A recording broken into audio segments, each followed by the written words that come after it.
Hello guys, ngayon araw na to gagawa tayo ng Mavic Pro. So ang problema nitong Mavic Pro na to, pagka nilagay yung battery, so in-on natin, yan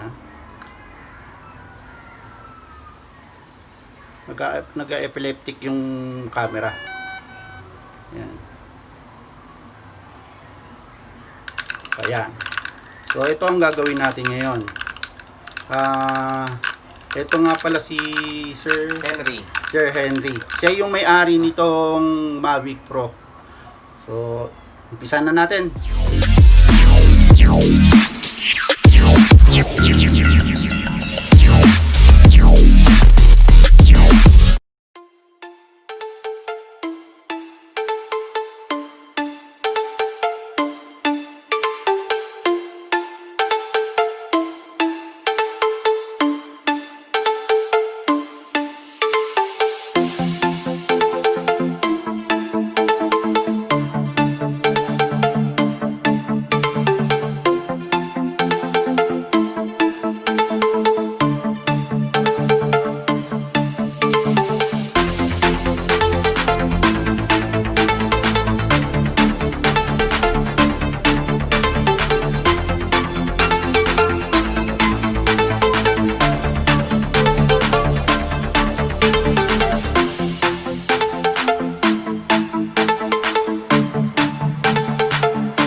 guys, bali natapos na natin yung Mavic Pro na gimbal error. Ang naging sira niya itong gimbal motor. Kasi ilang palit ako ng ribbon, so hindi siya gumagana. Bali parang nanginginig lagi siya. Nung nagpalit tayo ng gimbal motor, so umayos na siya. And guys, bali hanggang dito muna. Abangan nyo uli yung ibang pang i-upload kong video regarding sa pagre-repair ng drone. Nga pala, yung may-ari nito, sir, okay na yung Mavic mo. So nung sinabi ko sa yung sira yung motor, hindi ka na nagparamdam. Yung usapan natin, pahihiram ko lang sa iyo yung camera nung Mavic ko para may magamit ka. Pero nung sinabi kong sira yung motor nung Mavic mo, hindi ka na nagparamdam sa akin. Ay nako. Hanggang dyan muna guys. At hanggang sa muli. Ito nga pala si Andy FPV. Bye bye.